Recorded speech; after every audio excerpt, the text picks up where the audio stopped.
The station called Axiom Prime floated in the darkness between stars like a jewel made of frozen light and ancient stone. And it had watched over the galaxy for longer than most species had existed. Ambassador Elena Vasquez stood alone in the Chamber of Judgment, her boots clicking against floors that had been polished by the footsteps of 10,000 civilizations before her own. And she felt very small beneath the towering figures that surrounded her on all sides.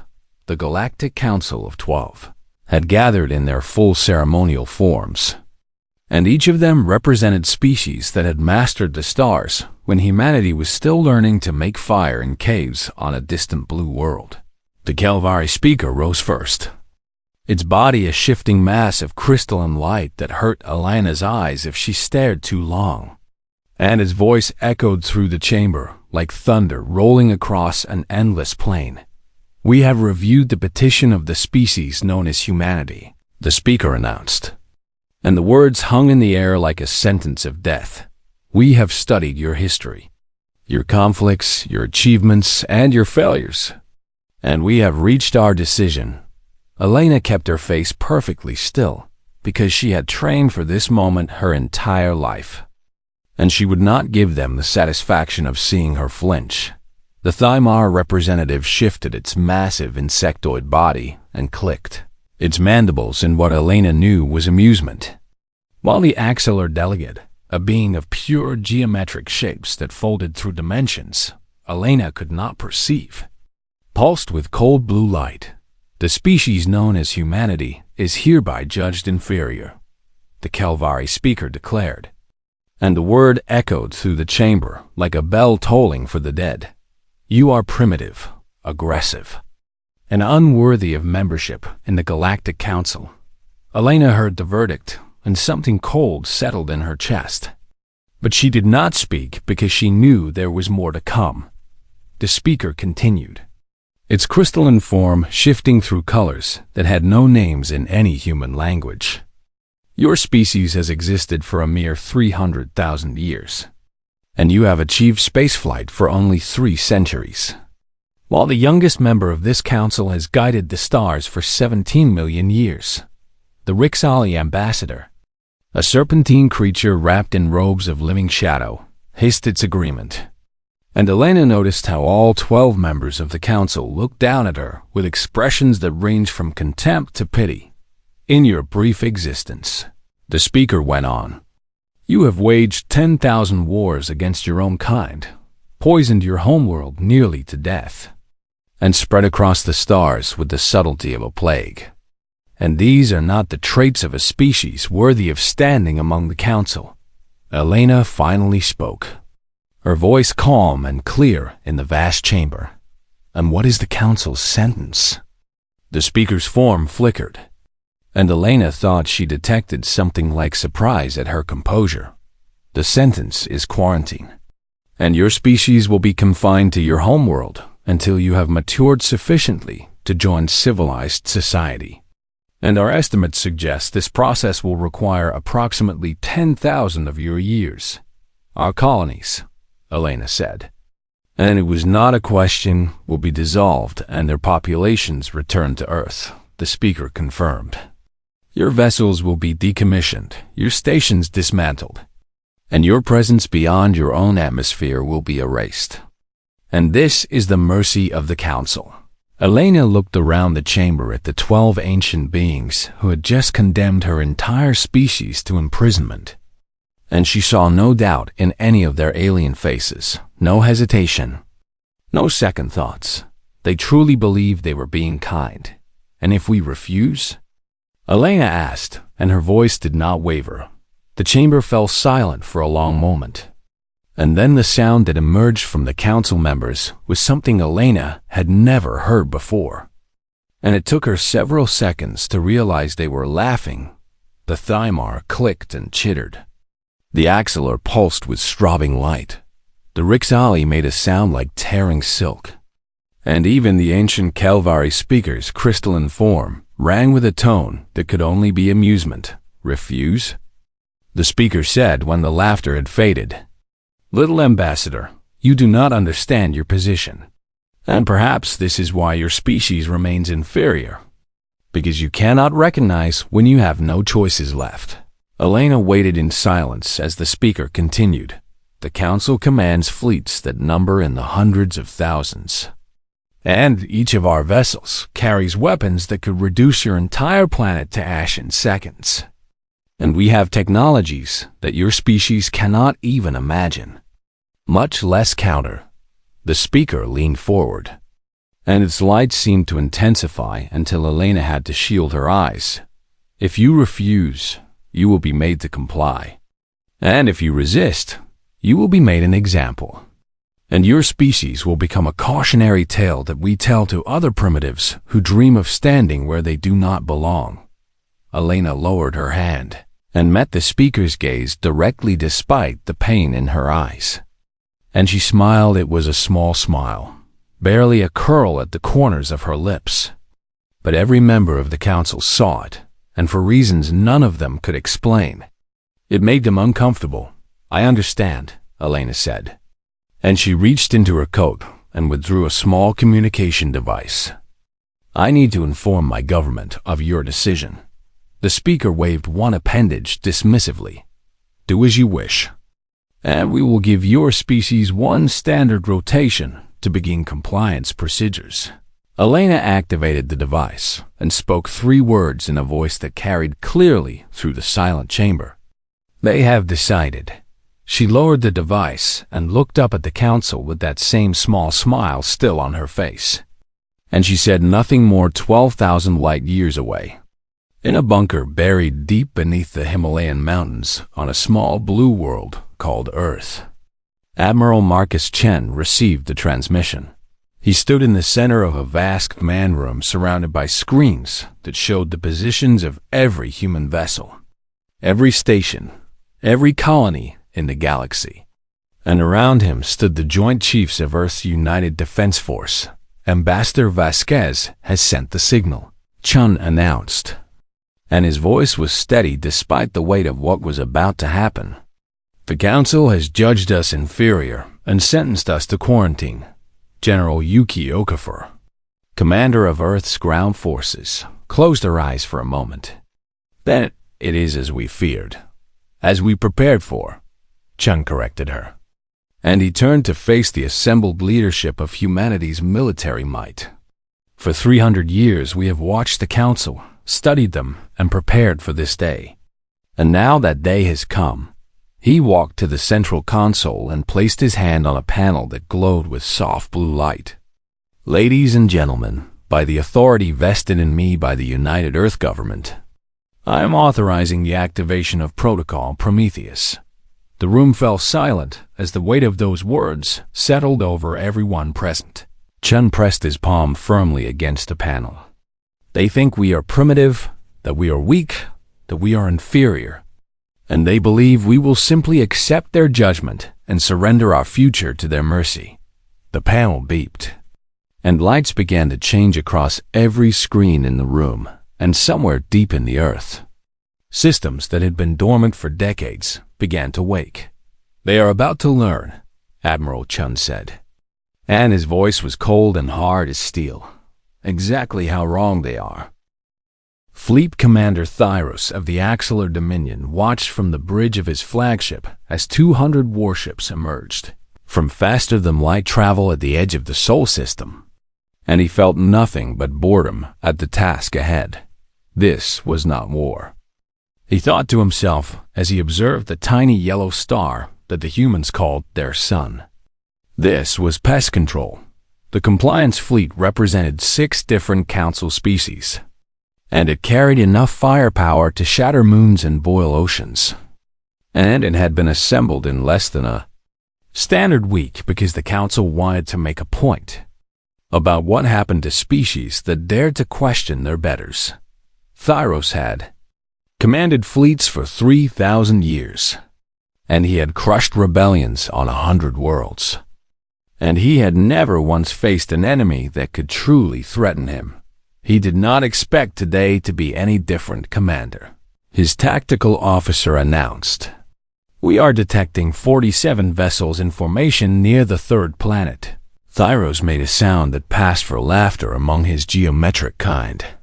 47, and we bring 200. And the primitives cannot even count. He activated the fleet-wide communication channel. All vessels maintain formation and proceed to the target world. And there is no need for combat readiness, because this will be over before it begins. The fleet moved inward through the solar system, past frozen rocks and gas giants, past a ring of debris that the humans called their asteroid belt, and finally into visual range of the pale blue world that had spawned the species they had come to humble. And there, arranged in a perfect defensive formation between the fleet and their homeworld, floated 47 human warships. They were small by galactic standards, barely larger than axle or patrol craft, and their hulls were made of simple metals instead of the crystalline composites that true starfaring species used. And their weapon systems registered as almost laughably primitive on Thyros' sensors. Open a channel to the human vessels, Thyros commanded. And when the connection was established, he spoke with the certainty of someone who had never known defeat. Human defenders, this is Fleet Commander Thyros of the Galactic Council Compliance Fleet. And you are ordered to stand down immediately and surrender your vessels for decommissioning. There was a long pause. And then a human voice responded, calm and clear despite the overwhelming force arrayed against it. Fleet Commander Thyros.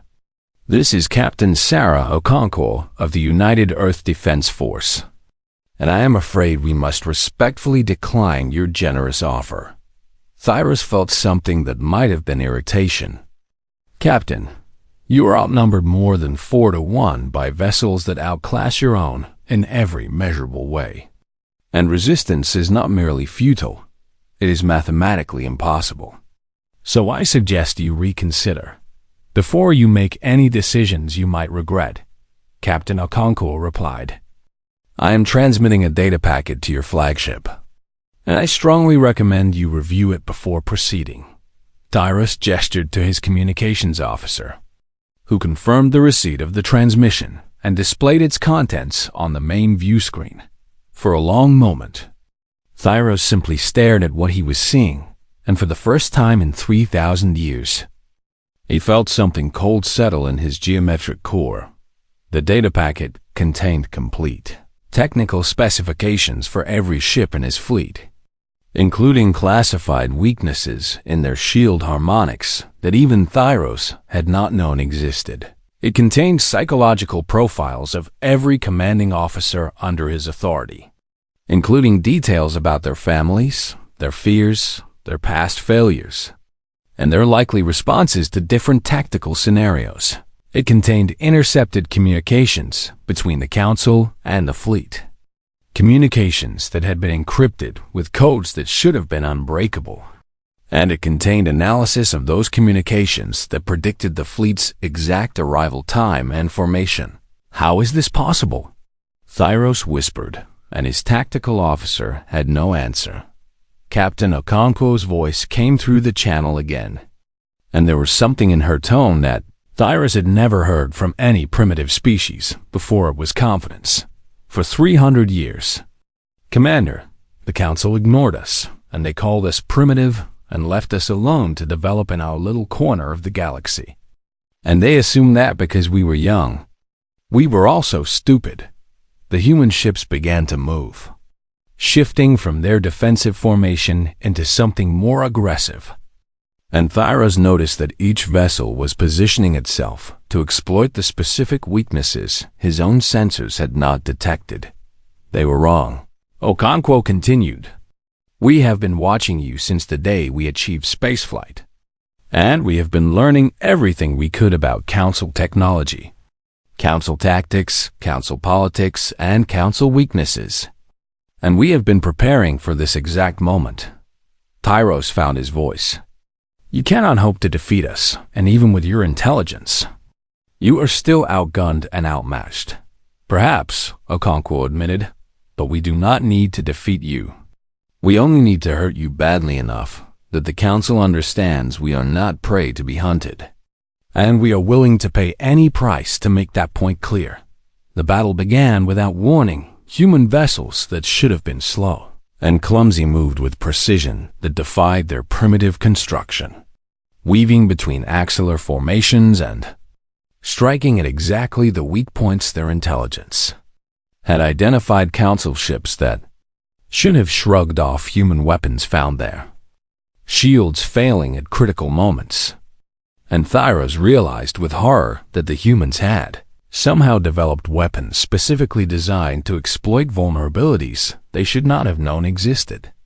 The Thymar heavy cruiser Vengeance of Aegis was the first to fall, its crew of 3,000 dying in an instant when human missiles found the hidden flaw in its reactor containment.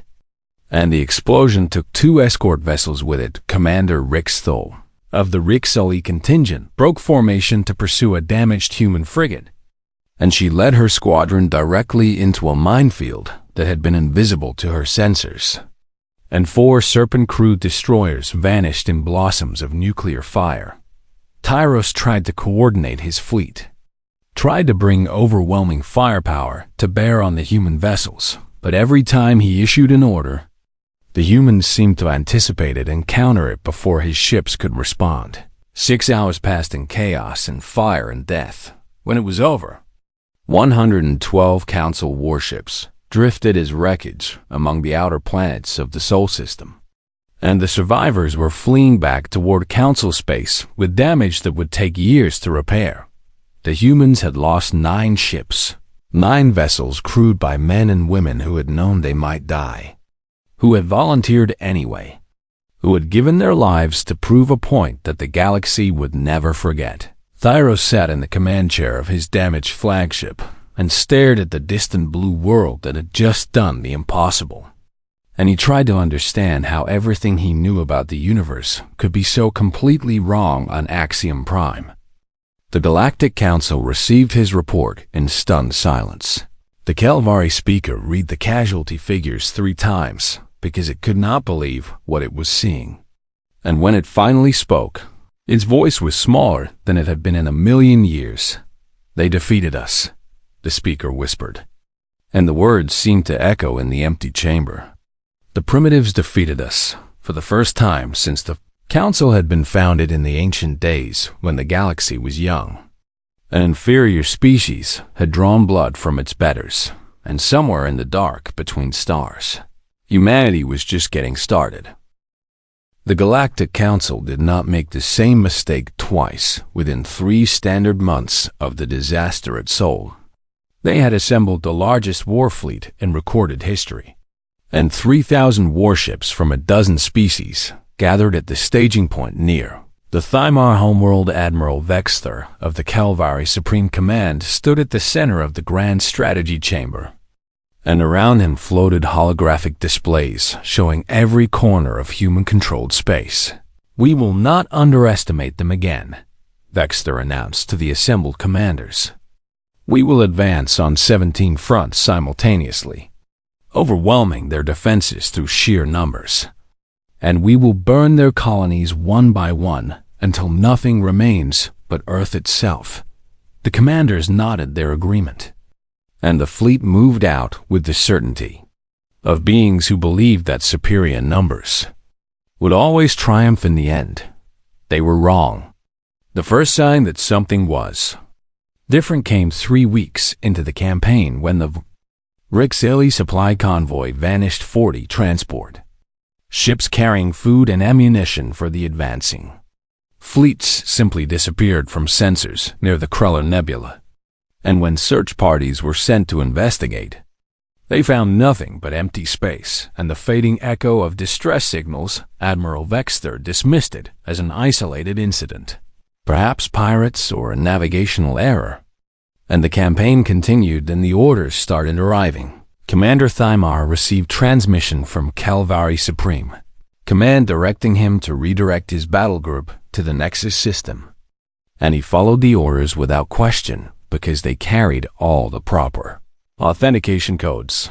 He arrived at Nexus to find nothing but a field of mines that destroyed half his ships before he could retreat. And when he reported the ambush, Supreme Command informed him that they had never sent any such orders. Similar incidents began occurring across all 17 fronts. Axillary commanders received detailed battle plans that led them into ambushes. Rexily admirals were given intelligence reports that proved to be elaborate traps.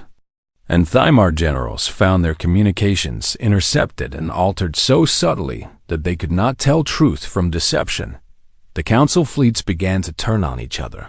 Near the vortex of shadows, a Kelvari battle group opened fire on their Axillary allies after receiving evidence that the Axillary had been secretly negotiating with the humans. And the evidence was perfect in every detail, except for the fact that it had been fabricated entirely by human intelligence operatives. The resulting battle destroyed 60 ships before cooler heads prevailed. And by then, the damage to the Alliance was done. Suspicion spread through the Council forces like a plague. And commanders who had trusted each other for millennia now looked at their allies and wondered if they were really allies at all. And through it all, humanity was nowhere to be found. The human fleets had seemingly vanished after the Battle of Seoul. And Council scouts searched their colonies and stations and found them abandoned. Empty shells that offered no targets for the massive war machine that had been assembled to destroy them. Where are they? Vexter demanded in a strategy session that had devolved into frustrated shouting. 3,000 ships, and we cannot find a single human vessel to engage. The answer came from the most unexpected place on the Thymar mining world of Krethax, where 1 billion workers had labored in chains for 10,000 years to extract precious metals for their overlords. A revolution began. It started with whispers, with pamphlets that appeared from nowhere, with weapons that materialized in the hands of slaves who had never known how to fight. And within a week, the Thymar overseers were dead, and Krethax had declared its independence. Similar uprisings erupted across Council space. The Vreen, a species that had been conquered and subjugated so long ago that no one remembered they had once been free, rose against their Axillary masters with tactics that seemed far too sophisticated for a broken people. The Mindari, whose world had been harvested for its resources until nothing remained but barren rock, hijacked a fleet of transport ships and established a hidden colony beyond Council reach, and on every world where the oppressed rose against their oppressors. Human operatives were there, training, supplying, coordinating, and then vanishing like ghosts before they could be caught. Yuki Tanaka stood in the command center of Phantom Station, a human installation hidden in the accretion disk of a black hole where no Council sensor could detect it. And she watched the chaos unfold across 100 displays. They still do not understand what they are fighting, she said to her assembled team of information warfare specialists. They think this is a war of ships and weapons. But it is not. She gestured at a display showing Council communications. Every channel compromised, every code broken, every secret laid bare for human analysts to exploit for 1 million years. The Council has ruled through fear and complacency, and they have never faced an enemy that fights the way we do, because no species in their experience has ever needed to. A young officer raised his hand. But Doctor, we cannot defeat them through sabotage alone. And eventually they will find us and bring their fleet to bear. Tanaka smiled. And it was the smile of someone who knew something that her enemies did not. That is the beauty of our strategy, she said. We do not need to defeat them. We need to make them defeat themselves. And they are doing exactly that. She pulled up a strategic overview showing the Council war effort. 3 months ago, they had 3,000 ships ready for war. And now they have less than 2,000 because they have been fighting each other, chasing ghosts, and garrisoning worlds where their slaves have suddenly remembered that they were once free. The display shifted to show supply lines stretched thin, morale reports indicating growing desertion, and political dispatches revealing fractures in the ancient alliance that held the Kiel Council together. The Council has always believed that strength comes from power, Tanaka continued. From having the biggest ships and the most soldiers and the ability to crush anyone who opposes you. But they are wrong. She looked at her team with pride in her eyes. True strength comes from understanding, from knowing your enemy better than they know themselves, from turning their every advantage into a weakness, and from fighting not just a military campaign but a war for the hearts and minds of everyone who has ever suffered under their rule. Outside the hidden station, in the vast darkness of space, the Council's mighty fleet continued to hunt for an enemy they could not find, destroying their own alliance piece by piece in their desperate search. And somewhere in that darkness, humanity waited and watched and prepared for the next phase of their impossible war. The ghosts were patient. They had all the time in the universe. Desperation made the Council remember weapons they had sworn never to use again in the deepest vaults of Axiom Prime, sealed behind barriers that had not been opened since the First Galactic War. There existed machines capable of harvesting the hearts of stars and turning that power into weapons of absolute annihilation. The Axiom protocols had been forbidden for a good reason, because they had nearly destroyed the galaxy once before. But the Council was afraid in a way it had never been afraid before. And fear made even ancient beings do terrible things. We have no choice, the Kelvari speaker announced to the emergency session of the full Council. The humans cannot be found, cannot be engaged, cannot be reasoned with, and so they must be eliminated at the source.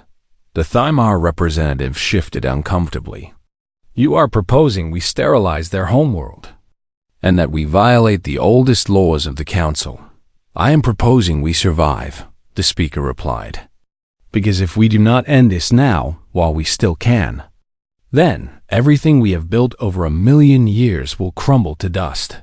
The vote was unanimous within a week. The purification fleet was assembled. 10,000 ships carrying weapons that could crack planets and extinguish suns. And at its heart floated the Axiom engine, a device so powerful that it required the energy output of 3 stars, simply to remain active. Fleet Admiral Kalthas of the combined Council forces led the Armada into the Sol system with the grim determination of someone about to commit genocide. And he told himself that it was necessary, that humanity had left them no other choice. The fleet emerged from faster-than-light travel at the edge of the system, and sensors immediately began scanning for human defenses. For the fleet that had humiliated them at the first Battle of Sol, for any sign of resistance, they found nothing. No ships rose to meet them. No defensive platforms activated. No communications demanded their withdrawal. And the fleet advanced through the outer system in confused silence. Where are they? Kalthas wondered aloud as his flagship approached the orbit of the 4th planet, the red world that humans called Mars. A scout reported that the human colony there was empty, its domed cities intact but abandoned, its streets clean and its lights still burning, but no living soul anywhere to be found. The same was true of every human installation they passed. Stations that should have housed thousands floated dark and silent. Mining facilities continued their automated operations with no workers to guide them. And passenger vessels drifted through space with their life support systems running but their crew quarters vacant. Kalthas felt a chill spread through his ancient body as the fleet finally achieved orbit around Earth itself. The planet was beautiful, a blue and green jewel wrapped in white clouds, with cities that sparkled on the night side and forests that spread across entire continents. And it looked exactly as intelligence reports had described, but there was no one there. Sensors detected no human life signs. Not in the cities, not in the countryside, not in the deep bunkers where the military command was supposed to be hiding, and not anywhere on the entire surface of the world. 8 billion humans had simply vanished. This is impossible, Kalthas whispered as he reviewed the sensor data again and again. They could not have evacuated their entire species, not without us detecting the ships. Not without us knowing. A junior officer approached nervously. "Admiral, we are detecting something strange in the planetary communications network." "What is it?" "The network is still active, still broadcasting, still carrying data between nodes, but the content is not human." Before Kalthus could ask what that meant, every screen on his bridge flickered and changed, and a human face appeared on all of them simultaneously. It was Ambassador Elena Vasquez.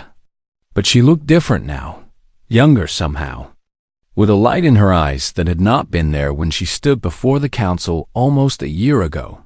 "You came to judge us," she said, and her voice seemed to come from everywhere at once. From the ship speakers, from personal communicators, from the very walls themselves. "You came to contain us, to imprison us, to end us if we did not comply. Across the entire purification fleet, across every council communication network, across personal devices carried by beings on 1,000,000 worlds. The same message began to play, but you never understood what we truly are," Elena continued. "You saw a young species struggling with its first steps among the stars, and you assumed that youth meant weakness, that inexperience meant inferiority. Kalthus tried to shut down the broadcast, tried to restore control of his own ship systems. But nothing he did had any effect. We are not a species that waits to be saved," Elena said. "We are not a species that surrenders to fate. And we are not a species that accepts the judgment of those who have never faced what we have faced, never survived what we have survived, never grown the way we have grown."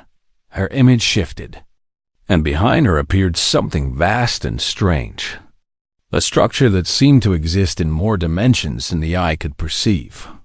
And Kalthus realized with growing horror that he was looking at something that should not be possible. "We are the species that looked at the stars and said ours," Elena announced. "We are the species that refuse to accept limits, that refuse to believe in the impossible, that refuse to bow before anyone, no matter how ancient, no matter how powerful." The transmission included coordinates, a location in the dark space between galaxies where nothing should exist. And yet the data clearly showed something there, something enormous, something that defied everything the Council knew about physics and engineering. "We have been among you for longer than you know," Elena said. "We have been everywhere, watching, learning, preparing, and now we are going to show you what humanity does when the universe says no."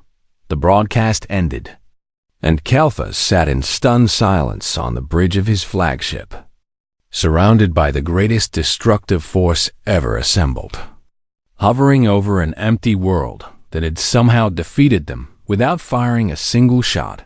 "Admiral," his communications officer said in a voice that trembled, "we are receiving transmissions from across Council space, and every ship, every station, every world is reporting the same thing."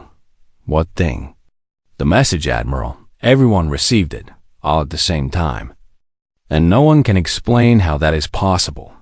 Kalthus looked down at the beautiful blue planet beneath him, at the cities that still glowed with light, at the forests that still swayed in the wind. And he understood with terrible clarity that humanity had not fled from the Council's judgment. They had transcended it, and somewhere in the impossible darkness between galaxies, they were waiting to show the Council exactly what that meant. The coordinates led to a place that existed outside of normal space, hidden in the vast emptiness between the Milky Way and its nearest galactic neighbor. And the Council sent a diplomatic envoy, because they no longer had the courage to send a fleet. 3 ships carried the highest representatives of the 12 Council species into the darkness, following signals that should have been impossible to detect. And what they found when they arrived broke everything they thought they knew. About the universe, the cradle was not a station, or a ship, or even a structure in any conventional sense. It was a sphere the size of a small moon, and its surface shifted and flowed like liquid metal. and it existed in dimensions that the Council's finest scientists could not measure or comprehend. The diplomatic vessels were guided to a docking bay that seemed to form specifically for them. And when the Council representatives stepped out onto the platform beyond, they found themselves in a space that defied geometry. The walls curved in directions that should have been impossible, and light came from everywhere and nowhere at once. And the air carried a charge that made their varied nervous systems tingle with energy they could not name, and waiting for them were the humans. But they were not the humans the Council remembered. Ambassador Elena Vasquez stood at the front of the welcoming party, but she had changed in ways that went beyond physical transformation. And when she smiled at the Council delegation, they saw echoes of her expression rippling through dimensions they could not perceive. "Welcome to the cradle," she said, and her voice seemed to come from inside their minds as much as from her lips. "We have been expecting you." The Kelvari speaker stepped forward, its crystalline form flickering with colors that indicated deep unease. "What has happened to you? And what is this place? And what have you become?" Elena's smile widened, and for just a moment, the Council delegates saw something vast and luminous moving behind her eyes. Something that existed on a scale they could not comprehend. "In the 300 years you left us alone," Elena began, "we did not simply develop ships and weapons and the ability to spy on your communications." She gestured, and the space around them shifted, revealing glimpses of laboratories and research stations that floated in dimensions adjacent to normal space. "We developed technologies that your scientists believe are impossible, because we were not burdened by a million years of being told what was and was not achievable." Images appeared in the air, showing the history of humanity's secret development, the breakthroughs that had been hidden from the galaxy, the discoveries that had changed everything. "Consciousness uploading was the first major achievement," Elena explained. "We learned to transfer the human mind into digital substrates, preserving everything that makes a person who they are while freeing them from the limitations of biological existence." The Council delegates watched in stunned silence as the images showed entire populations choosing to upload themselves, their physical bodies preserved in stasis while their minds expanded into computational networks of unimaginable complexity. Dimensional folding came next. Elena continued, "We discovered that the universe has far more dimensions than the four you perceive, and we learned to move through them, to build in them, to exist in them." The cradle itself was revealed as a fold in spacetime, a pocket dimension where humanity had built a new home while the Council searched for them in normal space. "And finally, temporal manipulation on a localized scale," Elena said, and her expression became something that might have been nostalgia. "Inside the cradle, time moves differently than in the outside universe, and what has been 1 year for you has been 1,000 years for us." The Kelvari speaker's form flickered violently. "That is impossible, and nothing can alter the flow of time in such a way. You have been saying things are impossible for a very long time," Elena replied gently. "And yet, here we are." She stepped closer to the Council delegation, and they instinctively moved back because they could feel the power radiating from her. Power that made their ancient technologies seem like children's toys. "We have spent a millennium learning, growing, evolving, and becoming something new," Elena said. "We can exist in flesh when we choose, in energy when we prefer, in dimensions you cannot perceive, and states of being you cannot imagine." The axillary representative, normally composed of cold geometric shapes, seemed to shrink in on itself. "Why have you brought us here? And what do you intend to do with us?" Elena looked at the ancient being with an expression that contained multitudes. Compassion and sadness and something that might have been forgiveness. "We brought you here to deliver humanity's judgment on the Galactic Council," she said, and her voice resonated through every dimension of the cradle. The Council delegates trembled. because they had spent 1,000,000 years judging others. And now they understood what it felt like to stand before a power greater than themselves. "You judged us inferior because we were young," Elena declared. "Because we fought among ourselves, because we struggled with our own nature, because we had not yet learned to hide our flaws behind a mask of ancient dignity." She spread her arms, and the space around them shifted to reveal the countless minds of humanity. 1,000,000,000 consciousnesses shining like stars in a dimension of pure thought. But our wars taught us to survive when survival seemed impossible. Our conflicts taught us to adapt when adaptation meant the difference between life and death. And our pain taught us to grow in ways that comfort and security never could. The light from those 1,000,000,000 minds seemed to intensify, and the council delegates felt themselves truly seen for the first time in their long existence. "You stagnated in your perfection for 1,000,000 years, Elena said. "You stopped growing, stopped changing, stopped reaching for anything beyond what you already had, because you believed you had already achieved everything worth achieving." She smiled again, and this time there was warmth in it. Warmth and patience in something that looked remarkably like love. "We transformed in 300 years. And then we transformed again in 1,000 more. And we will keep transforming for as long as the universe exists. Because that is what humanity does." The Kelvari speaker found its voice. "What is your judgment, and what will you do with us?" Elena's answer came not just from her, but from every human mind in the cradle. A chorus of voices speaking as one. "You are not our enemies," they said. "You are not our superiors, and you are not our judges." The light shifted, and the council delegates found themselves surrounded by the presence of humanity. Not threatening, not hostile, simply there. "You are our children now," the chorus continued.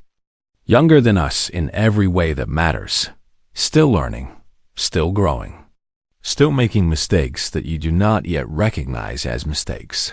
Elena stepped forward and placed her hand gently on the Kelvari speaker's crystalline surface. And where she touched, the ancient being felt something it had not felt in millions of years. "Hope? And unlike you," Elena said softly. "We do not abandon our children. We do not judge them inferior. And we do not condemn them to 10,000 years of isolation for the crime of being young." Tears flowed from eyes that had not wept in millennia, and beings that had forgotten how to feel humility remembered it all at once. "We are going to teach you," Elena promised. "We are going to share everything we have learned. And we are going to help you grow into something worthy of the universe you inhabit." She looked at each council delegate in turn, and they saw themselves reflected in her ancient young eyes. "And one day, when you have grown enough, you will understand why we do not hold your cruelty against you." The Kelvari speaker managed to speak, his voice smaller than it had ever been. "Why, and after everything we did to you, after the judgment and the war and the attempt to destroy your entire species, why would you show us mercy?" Elena's smile was the smile of a parent looking at a child who has finally asked the right question. "Because you were afraid of what you did not understand," she said. "And fear makes everyone do terrible things." She stepped back and gestured to the vast expanse of the cradle around them. "We became what you could not imagine," Elena declared. "And now we are going to help you imagine it too." 1,000 years later, the galaxy had changed beyond recognition. The old council was dissolved, replaced by a true federation where no species was judged inferior, where every voice mattered, and where the ancient mistakes of the past were remembered only so they would never be repeated. Humanity served as guides and teachers and protectors. Never rulers, never conquerors, always ready to help but never willing to impose. And when new species were discovered, taking their first tentative steps among the stars, humanity greeted them not with judgment but with open arms. "Welcome to the stars," they would say. "We are here to help. And we will never tell you what you cannot become, because humanity remembered what it felt like to be told they were nothing, and they had decided together that no one would ever feel that way again. That was Earth's final decision, and it changed everything.